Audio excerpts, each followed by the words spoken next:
This is an exclusive presentation of WOWO 1190 AM and 107.5 FM, Unholstered. Welcome back. Thanks for joining us for another edition of Unholstered. Hope you're having a good weekend. My name is Kayla Blakesley. I am just one of your hosts here on Unholstered, and I represent the local media side. Good morning, everyone. My name is Sophia Rosales-Gatina, and I'm a captain with the Fort Wayne Police Department, and I represent the law enforcement side. That's right. This show is all about the local media teaming up with local law enforcement to share and tell and talk about all of the stories that don't often get told when it comes to law enforcement. And I cannot wait to hear today's story, Sophia. For folks who don't know it, you've actually been out of town for a while. I have. In Montana, yes, doing some really special training. But can I just say, first of all, welcome back, because I know that you drove the 22 hours back into town and then went right from getting back from Montana down to Parkview Field for a really big Fill the Field event. I'm assuming that went well also? It went very well, and I was the keynote speaker, yeah, and got a lot of positive feedback on that, you know, and it was really hard to get up there and tell my story from a mental health aspect. It was a lot more difficult than I thought it was going to be. If you are listening right now and you've never heard Sophia's story, I would encourage you to go back to our podcast and search for the Unholstered podcast and find Sophia's story.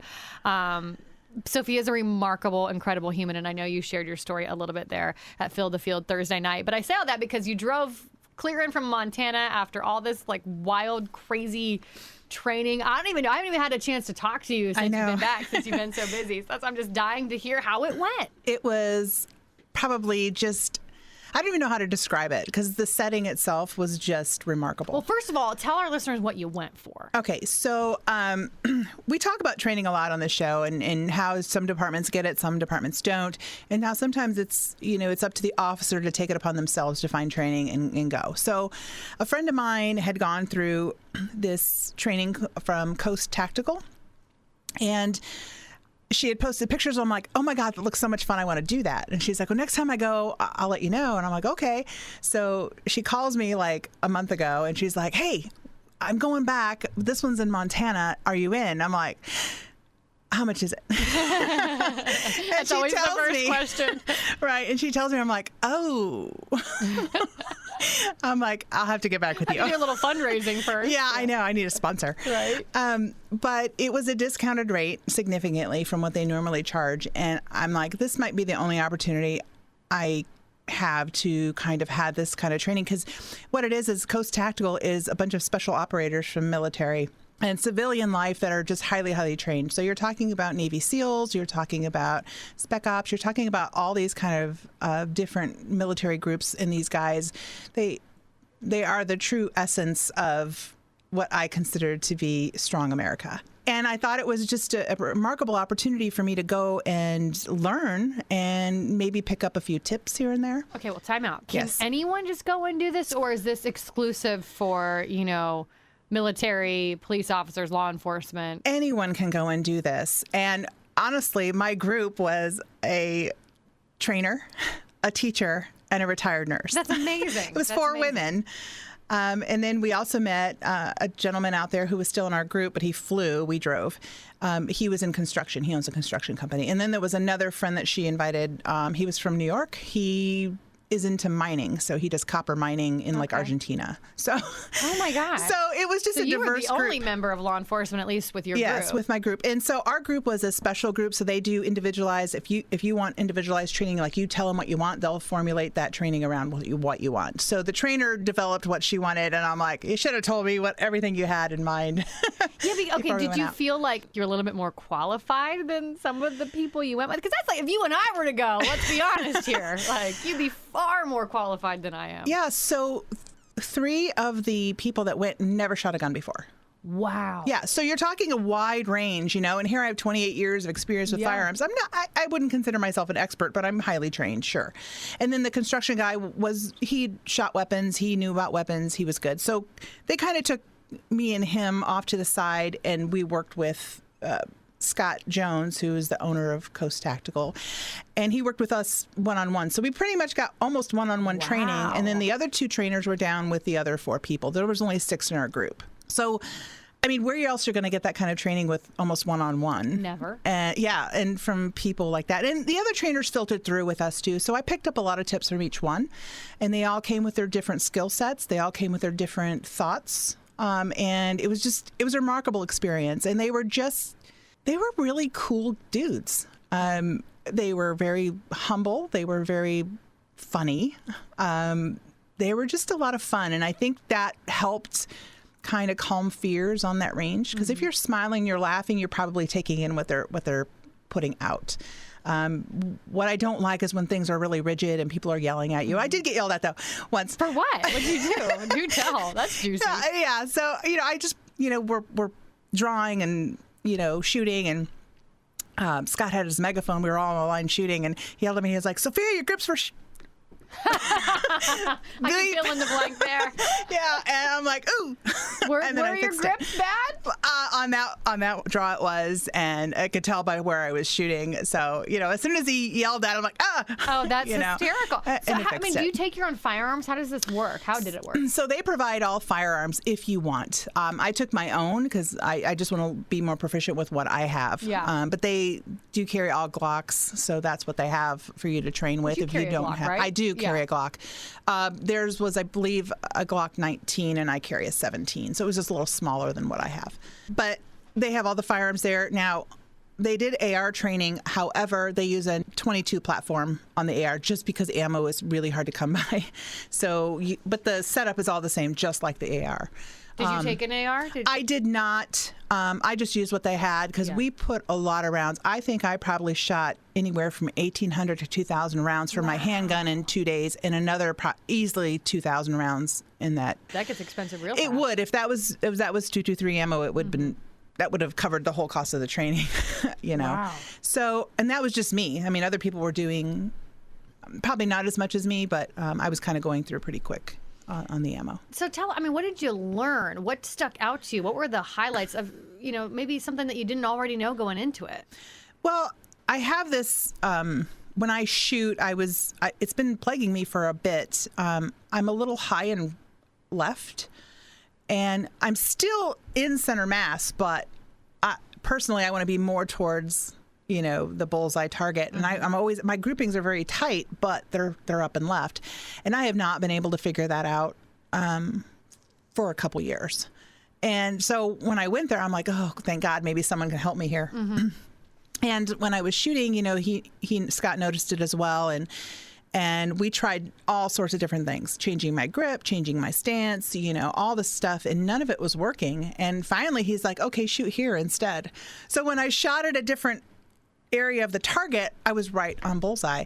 So I think it might be my glasses, my eyes, how they align. Vision, yeah. And when I was down there, it was like, okay, that's where I got to aim. But now I've got to teach myself to shoot at that specific place on the target.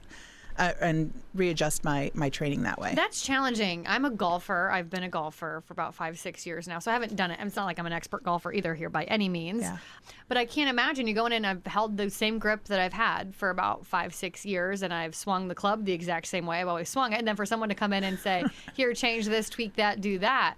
I mean, it's like brand new muscle memory. Yeah, and it takes a long time to build that muscle memory. Luckily for me, I wasn't too far off. Now he also helped me.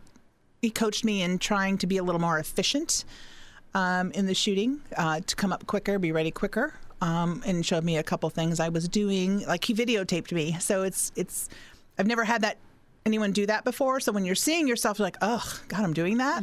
And you don't really realize you're doing it until someone shows you. And it's different when they tell you and when they show you. So then what's the difference? I know that you have firearms training here as a part of the Fort Wayne Police Department, I believe, every quarter, right? Is that what it is? 4 times a year. So what's the difference, or how was this different from what you normally do training-wise versus going out there? So obviously the instructors are very different. Yeah, the instructors are different. It was just more one-on-one. When we go in to shoot, we don't really get... I mean, sometimes if you go to them and like, hey, can you help me? They will. But, we've got 480 people and only a couple of instructors. Right. So that's a lot. So going out there, you can just kind of fine-tune some things you're doing. And honestly, when he recorded me and I saw what I was doing, I don't think anyone else has ever told me that. I don't think anyone else has ever noticed that, but he did. And so it was just...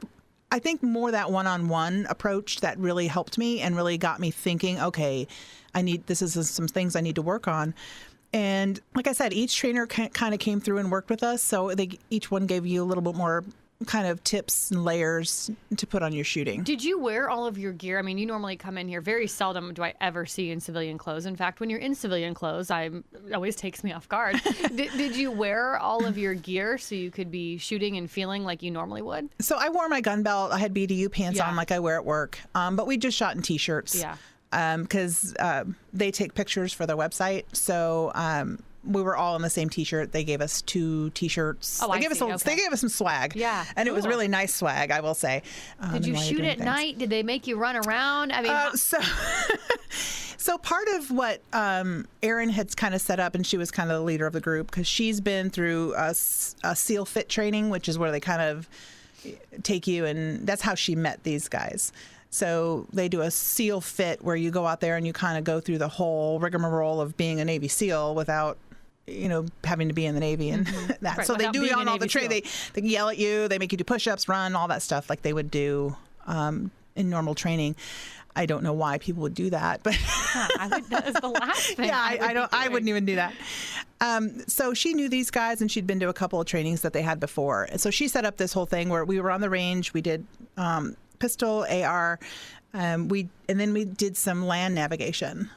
So we went out. We had lunch at this beautiful stream and creek up in the state park, and actually on a private ranch that kind of went into a state park. And then after lunch, we're like, okay, grab your gear. Here's a quick tutorial on a compass, and here's a map. Find your way out. What? So I'm like, I didn't wear the right boots. That would have been my concern, my wardrobe. The boots I had were like old work boots, so they had no support. They were fine for the range, but go hiking, 3 miles on a trail through streams and rocks, not appropriate. I would have rather had my hiking shoes on. Oh my goodness. Obviously you guys made it out. We made it out, yeah, with a lot of critique and a couple nice pictures. But that was really cool. I know that it's not my jam. It's not something I would probably do again. I'm glad I did it just for the experience, but not something I would probably do again. I was more like, oh, the shooting part. Yeah. Yeah. And then the last day, they kind of did the same thing, but we had a mission at that point. So we had to rescue a hostage and kill the bad guy. And we had to do it as a group. So we were tactically moving through the forest, walking on paths, and we got to the house where the victim was, or the kidnapped. Hostage. Yeah, the hostage. And they go in to clear the house, find the hostage, but the bad guy's not in there. So I'm down at the outhouse, and that's the only building left. So I've got cover on the outhouse, and then the guy comes around and clears the outhouse. Well, the bad guy was in there, so we got him in the outhouse. Did you lead the group? I did not. I was rear security. No, I let other people lead. I'm okay with that. I've done the lead part. Sometimes I'd be like, Sophia, up front, you make the call. Yeah, I know. I think a lot of people expect that, but you know what? I want other people to have a chance at that leadership position, and I was fine with rear security. I mean, we still talked about things and how to tactically move and stuff like that, and I was helpful in that regard. Anything really surprise you or catch you off guard? In the training or about myself? Both. Yeah, both. Well, I think it was just, the realization that you do things you don't know you do. Yeah. And until someone shows you or films you doing it, how long have I been doing that? Yeah. And so I think that part was good for me, seeing that. And I was not expecting them to be as nice as they were. They sat around. We all ate dinner together. We talked. We we had cigars and bourbon on the back patio. It doesn't get any better than that out in Montana, right? Oh my gosh, the setting was absolutely breathtaking. You have to pinch yourself a couple times. The house that we stayed in was total luxury accommodations. They even brought someone to come and cook, so we didn't have to cook. We had breakfast, lunch, and dinner. She cooked everything. We had appetizers, and we had snacks laid out during the day. If we wanted anything, it was available. We just had to ask. Coffee was always available all day long. They kept us hydrated. And then at night, obviously, once the booze is out, no more shooting, no more guns. Yeah. And it was just really nice to sit down with them and just have conversation. It wasn't necessarily anything that was like about what they did. I'm kind of a person where if you want to tell me, I'm here to listen, but I'm not going to pry because I don't like it when people like, oh, so tell me about that. That's, if you want to tell me, if you want to tell me your story, I'm glad to hear it. But a lot of these guys were really cool. So Coach K, he's called Coach K because he's Hawaiian and his name's really hard to pronounce, but it's Ka'apana is his last name. Even if you get it wrong, I won't know. Sophia. Yeah, right. But he's going to listen to this, I'm sure. So I want to get it right. He's Ka'apana. So he does all the land navigation for the military and the Army side. So he goes and instructs and things like that. So he also has, so he has on Disney Plus, he's got a show called Call to the Wild.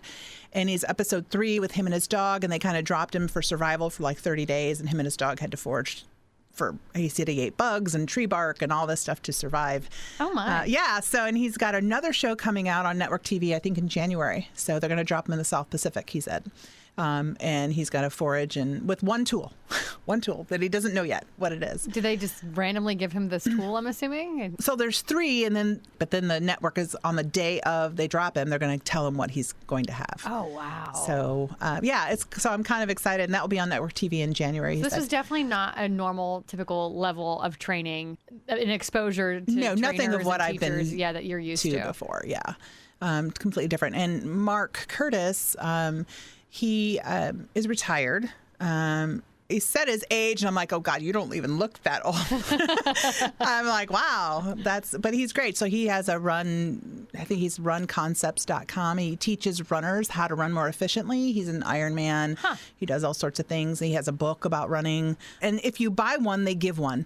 So if you buy one, they give one to a school or something like that. And it was interesting though, because as you read his website, it's like he's does video. So they video you running, and then he tells you what you're doing wrong to prevent injury, all that kind of stuff. Well, kind of back to that concept with you and shooting. You don't even know what you're doing until you see it. I would say that with my golf swing. I went down to this Apex Golf Lab that we have here in Fort Wayne, and they video you as well.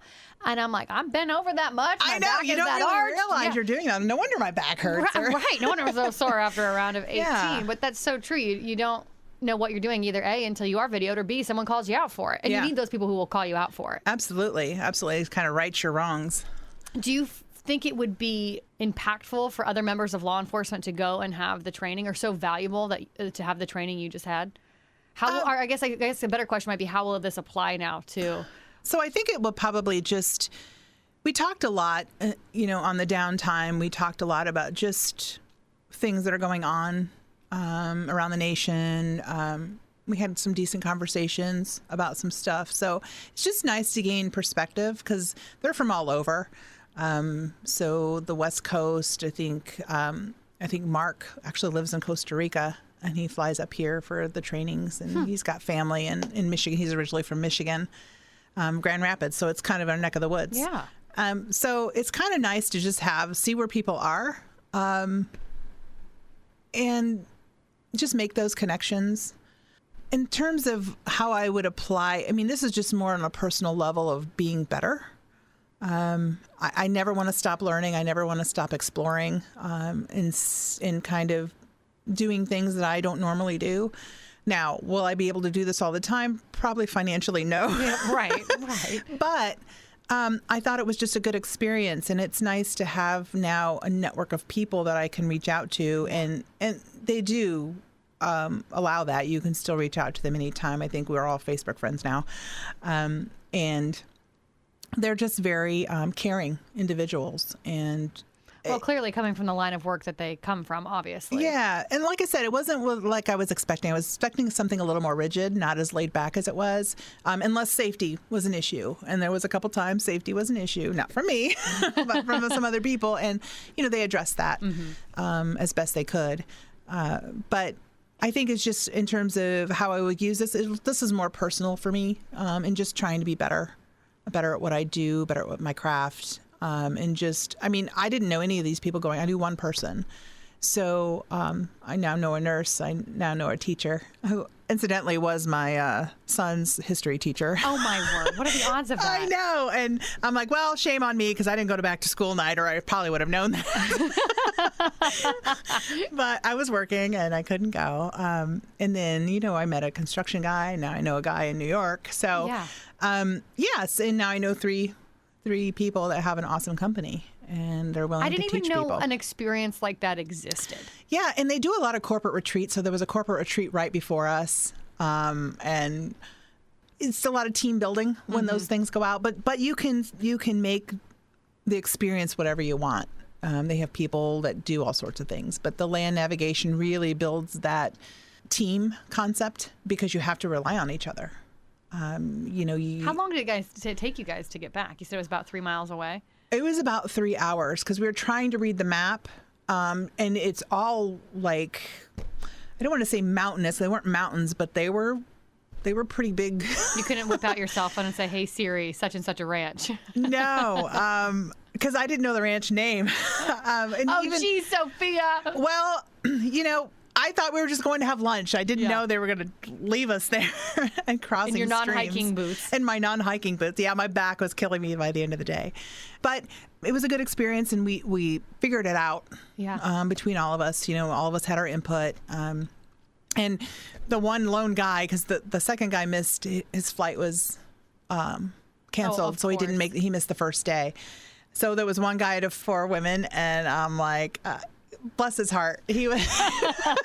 He's the real MVP from the yes, weekend. He is. But it was good. We all took turns leading that time because that was part of what the scenario was. We all had to take turns leading point and secondary and rear security, and then in the middle were the navigators. This is kind of off topic, but you mentioned the cost of ammo, and I've heard a lot of stories about this. This is actually really off topic, but that it's hard to come by right now, that a lot of the ammo and gear and whatnot is being sent to Ukraine or has been sent to Ukraine. Is that real? Is that a thing? That is a thing. Yeah, that's what I've heard too from people. Now, I think it's starting to come back online now, at least up there. And this is what surprised me, because if you walk into somewhere here in Indiana, it's hard to find 223 ammo. They're usually sold out. People usually go and take all of it when they can find it. But when we went up there, this is a funny little story. So we're almost there, and Scott's like, "Hey, where are you guys? What's your ETA?" And the 2 ladies in the back called me and the teacher, Lewis and Clark, because we had our atlas out. Because we're in mountainous ranges, you're losing signal, so we wanted to make sure we were on course. So we were Lewis and Clark, and they're like, and we were getting upset because even in Montana, people drive in the left lane and not passing. So I'm screaming, "Move over!" Oh my gosh! And she's all upset, and they're like, Lewis and Clark are getting a little bit angry up here. Feisty. Yes, need to take it out on the range. So he gives us coordinates of where he is. I'm like, "Can you just give us an address or tell us where you are?" So we finally get there. He goes, "Oh, you're going to love this store. This store is awesome." We get there and we're like, this is like a Sportsman's Warehouse, Rural King Crossing. Oh, okay. I'm like, okay. Yeah, not that special. No, it wasn't that special. But so we get there and they're already shopping. So the guy had gotten a flight in that was still in our group, and he went in and bought 2 boxes of 223 ammo, and it was readily available. And I'm like, oh wow, that's cool. Yeah, it's real tough to come by. It's hard to find here. And I just got an email posting about some availability of it, but it's still expensive compared to what it used to be. Is that inflation? Is that Ukraine? Is that all the things? I think Will everything it come down all together. Supply and demand. Yeah. But hopefully it comes down again. I think we won't see that. I think once it's up, and we're just going to have to get used to that new price. So for example, when you get your training here as a part of the Fort Wayne Police Department, you are probably limited to rounds, I would assume, right? We were this last time just because we everybody has to go through the rifle course. And that can get very expensive when you're shooting as much as we normally shoot. We were limited this time, but the trainers were great because they did a bunch of different drills where we didn't have to use a bunch, but we had a lot of muscle memory, a lot of target that was just more applicable to what it may be. And I was glad we had that, because when we went out there, that 22 platform I had, and 22 in bulk ammo when you're buying it, it's not always the greatest. So I had some malfunctions in the AR platform I was using, which was perfect because it really creates that muscle memory of clearing those misfeeds and just, working through those as you're walking and shooting. So it's just, they have you on the back, you're walking as a line, they have arms on you, so no one gets too ahead of anyone, so there's no one shooting anybody.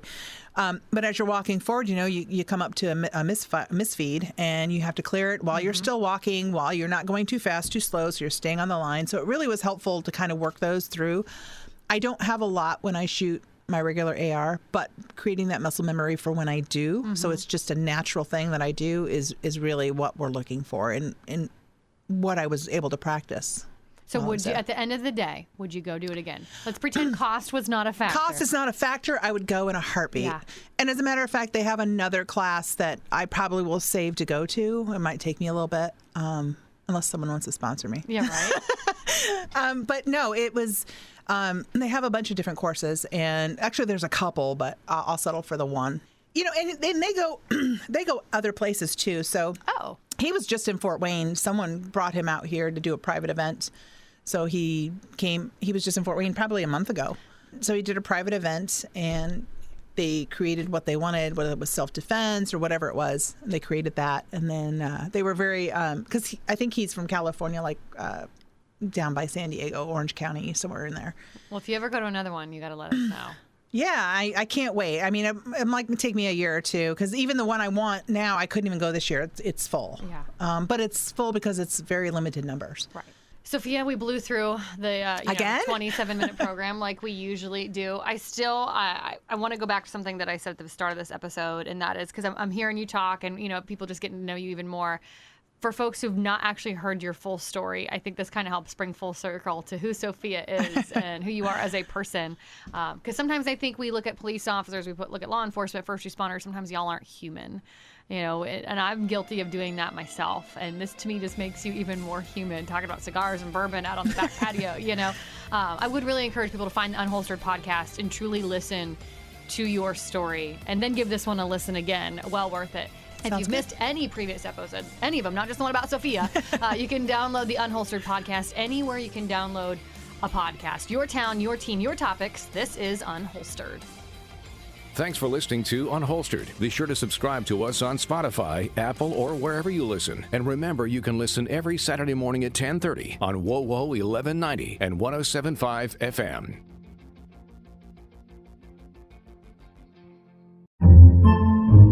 Podcasts by Federated Media.